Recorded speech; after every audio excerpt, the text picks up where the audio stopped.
ओम शांति। अव्यक्त वाणी जमा का खाता।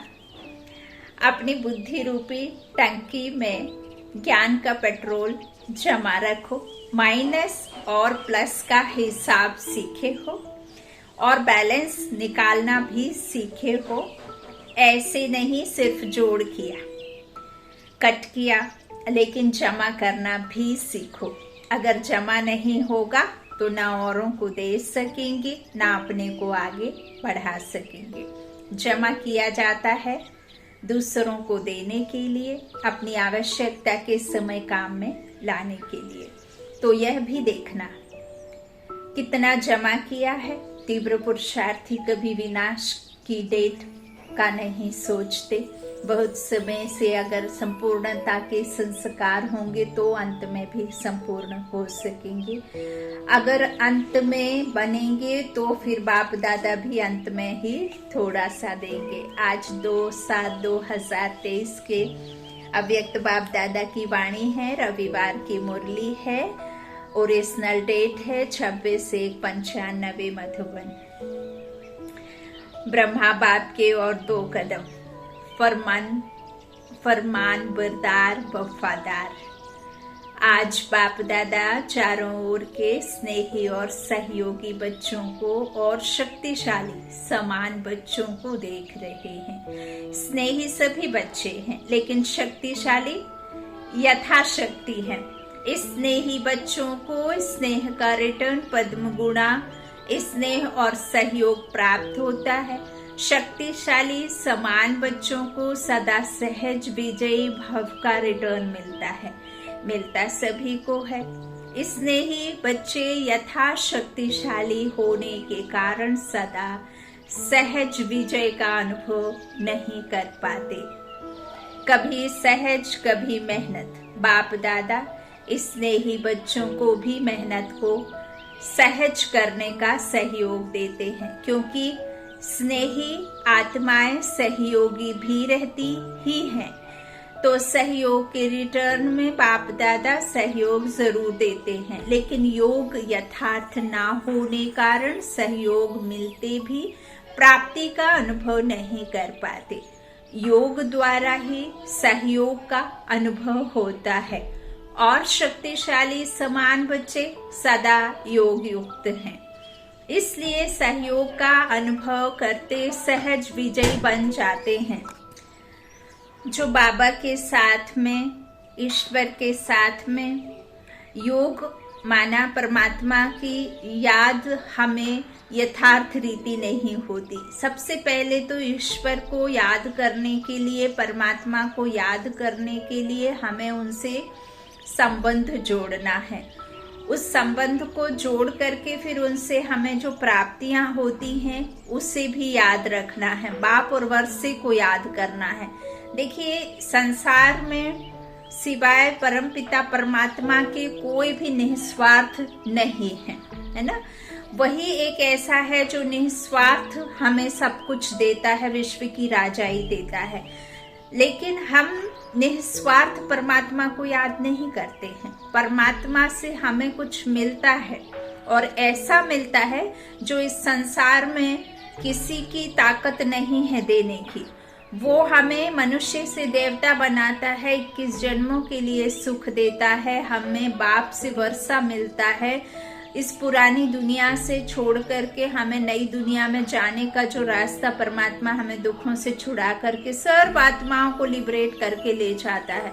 तो जब तक हम उसके साथ में यथार्थ उसकी नॉलेज नहीं रखेंगे कि वो कौन है और हमारा उसके साथ में संबंध क्या है और हमें उससे क्या प्राप्त होता है, तो बिना इन सब बातों के कोई किसी को याद नहीं करता। तो परमात्मा को से हमारी जो यथार्थ योग नहीं होता, उसकी वजह से क्या होता है, हमें जो प्राप्तियां होती हैं वो हम अनुभव नहीं कर पाते हैं। तो योग द्वारा ही सहयोग का अनुभव होता है। जब आप उसकी याद में निरंतर रहेंगे तो हर पल हर कदम कदम पे कदम आपको कदम कदम दिखाई देगा, समझ में भी आएगा और महसूस भी होगा कि परमात्मा आपके कदम के निशान मिटाते हुए चल रहा है। हर पल परछाई बन आपको सानिध्य में रखा हुआ है। अब उसका मतलब ये नहीं है कि कोई बाजू में आकर के खड़ा होकर के आपके सिर पर हाथ रखेगा। उसकी अनुभूति ही आपके लिए शक्ति है ना, बल है, सहयोग है। बाबा कहते हैं योग द्वारा ही सहयोग का अनुभव होता है और शक्तिशाली समान बच्चे सदा योग युक्त हैं, इसलिए सहयोग का अनुभव करते सहज विजयी बन जाते हैं। जब हम याद में रहते हैं ना तो मेहनत हमें नहीं करनी पड़ती, सहज विजयी बन जाते हैं, सफलता प्राप्त होती है। विजयी रहने की शुभ चाहना भी सभी बच्चों में रहती है, लेकिन शक्ति कम होने के कारण समय पर और सर्व शक्तियां कार्य में नहीं लगा सकते।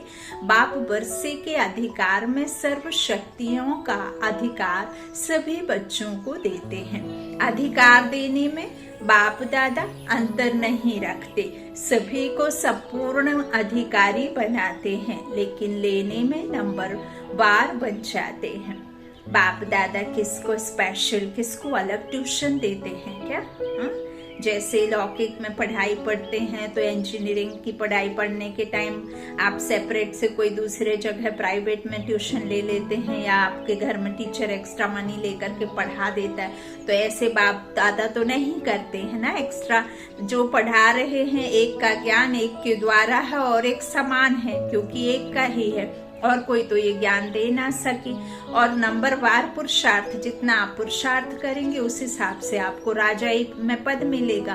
बाबा कहते हैं मैं ऐसे ट्यूशन देता हूँ क्या? नहीं देते। पढ़ाई सबकी एक है, पालना सबकी एक है। पांडवों को अलग पालना हो, शक्तियों को अलग हो, ऐसे है क्या?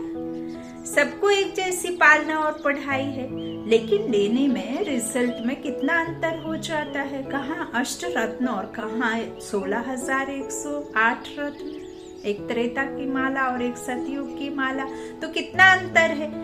यह अंतर क्यों हुआ? पढ़ाई और पालना को, वरदानों को धारण करना और कार्य में लगाना, इसमें अंतर हो जाता है। कई बच्चे धारण भी कर लेते हैं, लेकिन समय प्रमाण कार्य में लगाना नहीं आता है। बुद्धि तक बहुत भरपूर होंगे, लेकिन कर्म में आने में फर्क पड़ जाता है। जैसे स्थूल में कई मनुष्य आत्माओं की आदत होती है, उनके पास इतना धन होता है कि कोई सोच भी नहीं सकता, लेकिन वो धन खुद के ऐशो आराम में भी खर्च नहीं करते, इकट्ठा रखते हैं। इतने कंजूस होते हैं कि वो अपने जीवन को भी ऐसे चलाते हैं मानो इनके पास में एक समय का है, दूसरे समय का नहीं है। वो सिर्फ उस खाते को बैंक बैलेंस बना करके जमा करके रखते हैं कि आने वाले समय में इस्तेमाल करेंगे, उस चक्कर में वो खुद के लिए भी नहीं करते। तो आपके पास में सब कुछ है, बाबा कहते भरपूर है, लेकिन फिर समय आने पर क्या करते हैं? उसे कार्य में नहीं लगाते हैं। शक्तियों का भी यही है, जैसे आपको सहने की शक्ति चाहिए। अब जिस समय आपको सहन करना है उस समय आपने क्रोध आवेश बसा करके खूब क्रोध में कह दिया, और फिर बाद में उस शक्ति को याद कर रहे हैं कि हमने जो कहा है वो हमें नहीं कहना था। बाबा ने तो हमें जो समाने की शक्ति दी है, निर्णय लेने की क्षमता दी है, हमें सहयोग की भावना, सहयोग की शक्ति है हमारे साथ में। कितनी सारी बाबा ने अष्ट शक्तियों का भी हमें ज्ञान दिया और हमने धारणा करी, तो फिर उसको जब समय अनुसार हमें उसको प्रणाम यथा समय इस्तेमाल करना आना चाहिए। तो बाबा कहते हैं बुद्धि तक बहुत भरपूर होंगे, लेकिन कर्म में आने में फर्क पड़ जाता है। ब्रह्मा बाप नंबर 1 क्यों बना? 2 कदम पहले सुनाए ना। तीसरा, सदा बाप शिक्षा और सतगुरु के फरमान बरदार बने। हंजी का पाठ, हर फरमान को जी हाजिर किया। बाप का फरमान है सदा सर्व खजानों के वर्षे में संपन्नता बनना और बनाना। तो प्रत्यक्ष देखा कि सर्व खजाने, ज्ञान, शक्तियां, गुण, श्रेष्ठ समय, श्रेष्ठ संकल्पों का खजाना पहले दिन से लेकर लास्ट दिन तक कार्य में लगाया। लास्ट दिन भी समय संकल्प बच्चों प्रति लगाया। ज्ञान का खजाना, याद की शक्ति और सहनशीलता के गुण का स्वरूप। यह सब खजाने लास्ट समय तक शरीर को भी भूल सेवा में प्रैक्टिकल में लगाकर दिखाया। ऐसे थे ब्रह्मा बाप। हाँ? तो इसको कहा जाता है फरमान बरदार नंबर 1 बच्चा। मुरब्बी बच्चा कहा ना बाबा ने, एक को ही कहा, क्योंकि बाप का विशेष फरमान यही है कि याद और सेवा में सदा बाप समान रहो। तो आदि से लेकर अंत घड़ी तक दोनों ही फरमान प्रैक्टिकल में देखा ना। स्नेह की निशानी है फॉलो करना। तो चेक करो, आदि से अब तक सर्व खजानों को स्वा के साथ साथ सेवा में लगाया। बाप का फरमान एक श्वास व संकल्प सेकंड व्यर्थ नहीं गवाना है। देखिए, हम 5000 वर्ष का जो ये कल्प है, इस कल्प में हम 84 जन्म लेते हैं। हमारे जो आदि में जन्मते हैं आत्माएं, वो 9 लाख बाबा ने बताई हैं, और जो सबसे पहले आती हैं उनके ही सबसे जास्ती जन्म होते हैं। बाबा कहते हैं कि जो भी हम बच्चे आए हैं, तो तब से लेकर अब तक आपने क्या किया है, सिर्फ पार्ट बजाया है। लेकिन यहाँ आकर के इस छोटे से संगम युग पर जब आदि और अंत होता है, तो ये मध्य है ना, संगम युग मध्य है। तो इस मध्य में यही परमात्मा कहते हैं, सिर्फ एक कल्प या सिर्फ सतयुग और त्रेता के लिए आपको जमा का खाता जो कर रहे हैं, आप इकट्ठा कर रहे हैं अपने कर्म श्रेष्ठ कर बना करके, वो सिर्फ आपको आधे कल्प के लिए नहीं, बल्कि पूरे कल्प में यही एक श्रेष्ठ कर्म बनाए हुए, यही अकाउंट बैलेंस आपको पूरे कल्प में आपको सुख और दुख का क्या करता है, निर्णय लेता है कि आपके जीवन में कितने दुख होंगे, कितने सुख होंगे। तो ये बहुत छोटा सा समय है चढ़ती कला का। इस समय में परमात्मा आपके कर्मों को सुधरवाते हैं, और इस संसार में कोई अपने कर्मों को सुधरवा सकता नहीं, क्योंकि सभी आत्माएं शरीर लेकर के कर्म करती हैं, और परमात्मा जो है शरीर लेकर के, उधार लेकर के, आधार लेकर के अवतरण होकर के बच्चों को कर्म श्रेष्ठ बनवाता है या सिखाता है। श्रीमत पर चल करके फिर हम उस कर्म को सुधारते हैं। परमात्मा तो है नहीं, यहाँ आने जाने का कार्य उनका है ना। तो इसीलिए फिर बाबा हमसे हमारे ही कर्म सुधरवाते हैं ब्रह्मा के तन द्वारा, उन कर्मेंद्रियों का सहारा लेकर। तो बाबा क्या कहते हैं कि इस तरह से स्नेह की निशानी है फॉलो करना। तो चेक करो, आदि से अब तक सर्व खजानों को स्वा के साथ साथ सेवा में लगाया। बाबा कहते 1 सेकंड भी व्यर्थ नहीं गवाना है। तो सारे दिन में ये फरमान प्रैक्टिकल में लाया, वह कभी लाया, कभी नहीं लाया। अगर कभी कभी फरमान बरदार बने और कभी नहीं बने, तो किस लिस्ट में जाएंगे? अगर बाप दादा फरमान बरदार की लिस्ट निकाले, तो आप किस लिस्ट में होंगे? अपने को तो जानते हो ना, बुद्धि रूपी दर्पण तो दिया है, उसमें आपको चेक एंड चेंज करना है ना, आता है ना। देखिए, जब आत्मा पाप करती है ना, तो कोई दूसरा आपको कहे ना कहे पापी, लेकिन आप अंदर ही अंदर कुड़ते हैं। यदि हम गलती करके या किसी गलत घटना को अंजाम देते हैं, या हमारे द्वारा कोई ऐसा विकर्म हो जाता है, पाप हो जाता है, तो हम अंदर ही अंदर कितना कुड़ते हैं, है ना। अंदर ही अंदर आत्मा हमको धिक्कारती है, कहते हैं कि हमें ऐसा नहीं करना था, गलती से हो गया। तो ये सब आपको कोई दूसरा नहीं कहेगा। बाबा ने अब तो व्हाट इज द राइट और व्हाट इज द रॉन्ग में भी फर्क बता दिया है, क्या सच है और क्या झूठ है, क्या सही है क्या गलत है। अज्ञानवश किया वो ठीक है, अब तो ज्ञान में आकर के करना ठीक नहीं है ना।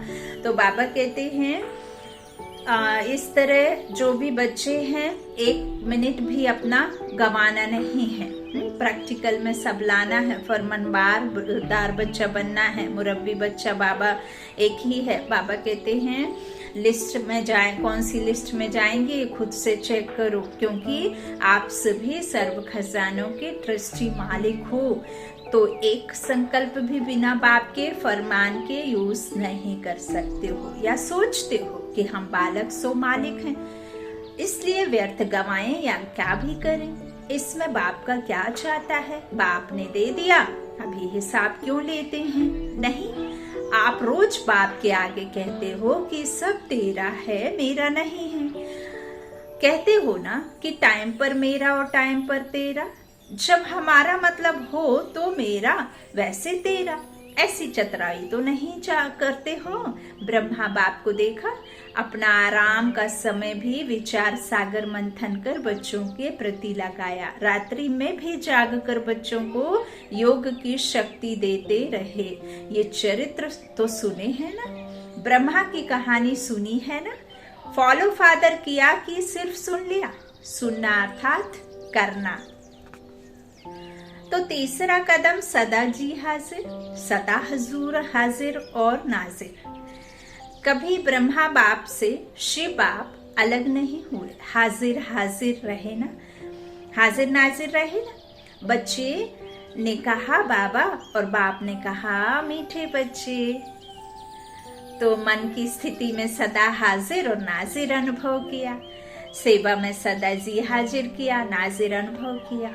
सेवा में सदा जी हाजिर किया, चाहे रात हो चाहे दिन हो, सेवा का डायरेक्शन लिया और प्रैक्टिकल किया। और कर्म में सदा हंजी किया। हाँ, हंजी का पाठ पढ़ाया ना, तो क्या आप फॉलो करते हो? कभी हंजी कभी नांजी तो नहीं करते। तो प्यार का सबूत दिखाओ। ऐसे नहीं सोचो कि जितना बाबा से मेरा प्यार है उतना और किसका नहीं। मेरे दिल में देख लो, क्या दिखाऊं क्या सुनाऊं। बच्चे ऐसे गीत गाते हैं, लेकिन सबूत दिखाओ। हाँ, फॉलो करके दिखाओ, सबूत है फॉलो फादर। तो चेक करो स्थिति में, सेवा में, कर्म अर्थात संबंध संपर्क में, संबंध और संपर्क में आना ही कर्म है। तीनों में सदा फॉलो फादर है। हर फरमान सिर्फ बुद्धि तक रहता है या कर्म में भी आता है। रिजल्ट में देखा जाता है कि अगर बुद्धि और वाणी में 100 बातें रहती हैं तो कर्म में 50 हैं। तो उन्हों को फॉलो फादर कहें? हाँ कहें। अधूरी रिजल्ट वालों को फॉलो फादर की लिस्ट में रखें? अधूरी रिजल्ट वालों को नहीं रख सकते ना। तो आप क्या समझते हैं? वे फरमान बरदार हैं कि आप आधे में राजी हैं। थोड़ा थोड़ा पसंद, थोड़ा थोड़ा अंदर जो अंतर है वो पसंद है। शुरू में माला भी बनाते थे, गोल्डन सिल्वर भी लिस्ट निकालते थे। तो अभी फिर से लिस्ट निकालें कि सिल्वर में नाम देखकर कॉपर बन जाएंगे। समय की सूचना बाप तो दे ही रहे हैं, लेकिन प्रकृति भी दे रही है। प्रकृति भी चैलेंज कर रही है। तो समय के प्रमाण आप लोग औरों को भी सूचना देते रहते हो। भाषणों में सबको कहते हो कि समय आ गया है, समय आ गया है। तो अपने को भी कहते हो या सिर्फ दूसरों को कहते हो? दूसरों को कहना तो सहज होता है ना। तो स्वयं भी ये चैलेंज स्मृति में लाओ। समय के प्रमाण, अपने पुरुषार्थ की गति क्या है। बाप दादा एक बात पर अंदर ही अंदर मुस्कुराते रहते हैं। किस बात पर मुस्कुराते हैं जानते हो? हाँ? एक तरफ मेजॉरिटी बच्चे कभी कभी एक सेकंड ये सोचते हैं कि समय प्रमाण पुरुषार्थ में तीव्रता होनी चाहिए, और दूसरी तरफ जब माया अपना प्रभाव डाल देती है तो दूसरे सेकंड ये सोचते हैं कि यह तो सब चलता ही है, ये तो महारथियों से भी परंपरा चला आता है। तो बाप दादा क्या करेंगे? गुस्सा तो नहीं करेंगे ना, मुस्कुराएंगे। और इसका विशेष कारण है कि समय प्रति समय पुरुषार्थ को बहुत सहज कर दिया है, इजी कर लिया है। स्वभाव को इजी नहीं करते, स्वभाव में टाइट होते हैं और पुरुषार्थ में इजी हो जाते हैं। हाँ? फिर सोचते हैं सहज योग है ना, लेकिन जीवन में पुरुषार्थ में इजी रहना, इसको सहज योग नहीं कहा जाता, क्योंकि इजी रहने से शक्तियां मर्ज हो जाती हैं, इमर्ज नहीं होती। बहुत ध्यान से सुनना। आपसे भी अपने ब्राह्मण जीवन के आदि का समय याद करो। उस समय कैसा पुरुषार्थ रहा, इजी पुरुषार्थ रहा या टेंशन वाला पुरुषार्थ रहा। अटेंशन वाला रहा, उमंग उत्साह वाला रहा, और अभी अलबेलेपन के डनलप के तकिए और बिस्तरे मिल गए हैं। साधनों के आराम पसंद ज्यादा बना दिया। साधनों ने आराम पसंद बना दिया है। तो अपने आदि के पुरुषार्थ, आदि की सेवा और आदि के उमंग उत्साह को चेक करो। क्या था? आराम पसंद थे? नहीं। और अभी थोड़ा थोड़ा है। साधन सेवा के प्रति है, साधन स्वयं को आराम पसंद करने के लिए नहीं है। तो क्या करना है? तो अभी डनलप का तकिया और बिस्तरा निकालो, पटरानियां बनो, पटराने बनो। भले पतंग, बाबा कहते भले ही पलंग पर सो, लेकिन स्थिति पटराने की हो। देखो, आदि सेवा के समय में साधन नहीं थे, लेकिन साधना कितनी श्रेष्ठ रही। जिस आदि की साधना ने ये सारी वृद्धि की है, तो साधना के बीज को विस्तार में छिपा नहीं दो। जब विस्तार होता है तो बीज छिप जाता है। तो साधना है बीज, साधन है विस्तार।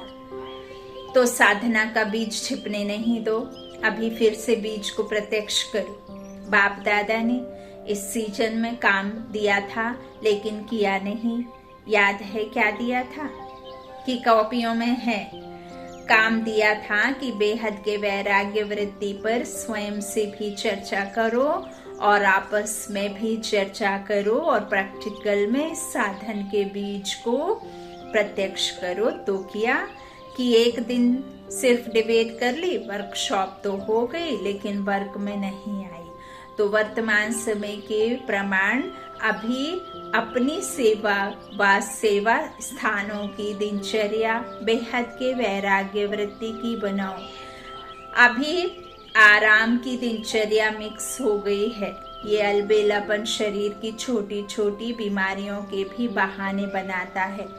पहले भी तो बीमारी होती थी ना, लेकिन सेवा का उमंग बीमारी को मर्ज कर देता है। जब कोई आपके दिल पसंद सेवा होती है तो बीमारी याद आती है। अगर आपको मर्ज, बाबा कहते हैं, करना आता है, तो आपको इंचार्ज बहन कहे नहीं, आपकी तबीयत ठीक नहीं है, दूसरे को करने दो, तो करने देंगे। उस समय बुखार व सिर दर्द कहाँ चला जाता है? सिर दर्द भी आ जाएगा तो पेट दर्द भी आ जाएगा। सुनाया है ना कि अगर बहानेबाजी में बुखार कहेंगी तो टीचर कहेगी कि थर्मामीटर लगाओ, लेकिन पेट दर्द और सिर दर्द का थर्मामीटर तो है ही नहीं। मूड ठीक नहीं होगा और कहेंगे कि पेट दर्द है, तो ये अलबेलेपन के बहाने हैं। बेहद की वैराग्य वृत्ति मर्ज हो गई है और बहानेबाजी ये मर्ज हो गई है। बाप दादा देख रहे थे कि सभी बच्चे बहुत स्नेह से मधुबन में पहुंच गए हैं, तो स्नेह तो दिखाया, उसकी मुबारक हो। बाप दादा को भी बच्चों की खुशी देखकर खुशी होती है। लेकिन आगे क्या करना है? सिर्फ मधुबन तक पहुंचना है, या स्नेह का सबूत दिखाने के लिए फरिश्ते रूप में वतन में पहुंचना है। क्या करना है? मधुबन में पहुंचे उसकी मुबारक है, लेकिन फरिश्ता बन वतन में कब पहुंचेंगे? चलते फिरते आप सभी को फरिश्ता ही देखें। बोलचाल, रहन सहन सब फरिश्तों का बन जाए। और फरिश्ते का अर्थ ही है डबल लाइट। तो दिनचर्या में लाइट नहीं बनना है, लेकिन संबंध संपर्क में स्थिति में लाइट। तो लाइट बनना आता है कि बोझ खींचता है। यदि देह याद आएगी तो बोझ खींचेंगे, और आत्मा याद रहेगी तो फिर नहीं खींचेगी। तो बाप दादा स्नेह का सबूत देखना चाहते हैं, और जब स्नेह का सबूत देंगे तो आपको तालियां बजाने की जरूरत नहीं पड़ेगी, लेकिन माया की ताली बजाए, माया भी ताली बजाएगी। वाह विजयी वाह, प्रकृति भी ताली बजाएगी। तो अभी कुछ परिवर्तन करो। अभी स्वयं को स्नेह के साथ शक्तिशाली बनाओ। स्वयं के परिवर्तन में शक्ति रूप बनो। सहज योगी करके अलबेलापन नहीं लाओ। बाप दादा देखते हैं कि स्व प्रति, चाहे सेवा प्रति, चाहे औरों के संबंध संपर्क प्रति अलबेलापन ज्यादा आ गया है। ऐसे नहीं सोचो कि सब चलता है। एक दो को कॉपी नहीं करो, बाप को कॉपी करो। हाँ, दूसरों को देखने की आदत थोड़ी ज्यादा हो गई है। अपने को देखने में अलबेलापन आ गया है। बाप दादा ने सुनाया था ना कि नजदीक की नजर कमजोर हो गई है और दूर की नजर तेज हो गई है। तो अभी क्या करेंगे? सीजन का फल क्या देंगे कि सिर्फ बाप आया, मिला, मनाया, मुरली सुनी, ये फल है। हर सीजन का फल होता है ना। तो इस सीजन का फल बाप दादा को क्या भोग लगाएंगे? भोग लगाते हो तो फल भी रखते हो ना। भोग लगाने के समय फल रखते हो, वो तो बाजार में मिल जाता है, कोई बड़ी बात नहीं। अब इस सीजन का फल क्या भेंट करेंगे या भोग लगाएंगे? लगाना है या मुश्किल है? तो देखेंगे कि नंबर 1 भोग कहाँ से आता है। बाप वायदा तो बहुत अच्छा करके जाते हो, कभी भी ना नहीं करते हो, हाँ ही करते हो, खुश कर देते हो। लेकिन अभी क्या करेंगे? टीचर्स नंबर 1 भोग लगाएंगे ना। सभी सेंटर्स का भोग देखेंगे। प्रवृत्ति वाले भी भोग तो लगाते हो ना, कि खुद ही खा जाते हो। ये नहीं सोचना कि सिर्फ सेंटर्स वालों का काम है, सभी का काम है। तो फरमान बरदार का कदम प्रैक्टिकल में लाना है। चौथा कदम है वफादार। कभी भी मन से, बुद्धि से, संकल्प से बाप के बेवफा नहीं बनना। वफादार का अर्थ ही है सदा एक बाप, दूसरा ना कोई। संकल्प में भी देह के संबंध, देह के पदार्थ व देहधारी व्यक्ति आकर्षित नहीं करें। जैसे जब पति पत्नी एक दूसरे के वफादार बनते हैं तो स्वप्न में भी अगर पर दूसरे की याद आ गई तो वफादार नहीं कहा जाता। तो ब्रह्मा बाप को देखा, संकल्प भी दूसरे के तरफ नहीं, एक बाप सब कुछ है, इसको कहा जाता है वफादार। अगर पदार्थ की भी आकर्षण है, साधनों की भी आकर्षण है, तो साधना खंडित हो जाती है, वफादारी खंडित हो जाती, और खंडित कभी भी संपन्न पूज्य नहीं कहा जाता है। तो चेक करो कि संकल्प में भी कोई आकर्षण बेवफा तो नहीं बना देती। अगर जरा भी किसी के प्रति विशेष झुकाव है, थोड़ा भी पर्सनल झुकाव है, चाहे गुण के ऊपर, चाहे सेवा के ऊपर, चाहे अच्छे संस्कारों के ऊपर भी अगर एक्स्ट्रा प्रभावित हैं, तो वफादार नहीं कहा जाएगा। सबकी विशेषता, बेहद की विशेषता पर आकर्षित है, वो दूसरी बात है।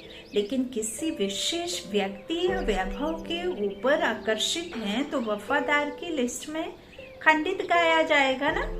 तो चेक करो कि खंडित मूर्ति तो नहीं है, पूज्य है। कहाँ एक्स्ट्रा लगा हुआ झुकाव तो नहीं है। संकल्प मात्र भी झुकाव नहीं। वाचा कर्मणा की तो बात ही छोड़ो, लेकिन संकल्प मात्र भी है तो खंडित के लिस्ट में आ जाएंगे। तो चेक करना आता है ना। अच्छा, चारों ओर के स्नेह का सबूत देने वाले, हर फरमान को संकल्प बोल और कर्म में लाने वाले, सदा स्वयं को बाप समान सिंपल और सैंपल बनाने वाले, ब्रह्मा बाप के हर कदम पर कदम रखने वाले, ऐसे शक्तिशाली बाप समान बनने के दृढ़ संकल्पधारी सर्व बच्चों को बाप दादा का याद प्यार और नमस्ते नमस्ते नमस्ते। वरदान है साक्षीपन की स्थिति द्वारा हीरो पार्ट बजाने वाले सहज पुरुषार्थी भव। साक्षीपन की स्थिति ड्रामा के अंदर हीरो पार्ट बजाने में सहयोगी बनती है। अगर साक्षीपन नहीं है तो हीरो पार्ट बजा नहीं सकते। साक्षीपन अर्थात देह से न्यारे, आत्मा मालिकपन की स्टेज पर स्थित रहे, देह से भी साक्षी मालिक, इस देह से कर्म कराने वाली, ऐसी साक्षी स्थिति ही सहज पुरुषार्थ का अनुभव कराती है। क्योंकि इस स्थिति में किसी भी प्रकार का विघ्न या मुश्किलात नहीं आ सकती। वह बाबा कहते हैं कि यह है मूल अभ्यास। इसी अभ्यास से लास्ट में विजयी बनेंगे। स्लोगन है, फरिश्ता बनना है तो अपने सर्व रिश्ते एक प्रभु के साथ जोड़ लो। फरिश्ता बनना है तो अपने सर्व रिश्ते एक प्रभु के साथ जोड़ लो। अच्छा, ओम शांति। शुक्रिया बाप दादा, शुक्रिया ईश्वरीय परिवार, शुक्रिया आप सभी भाई बहनों के स्नेह का, प्यार का। शांति।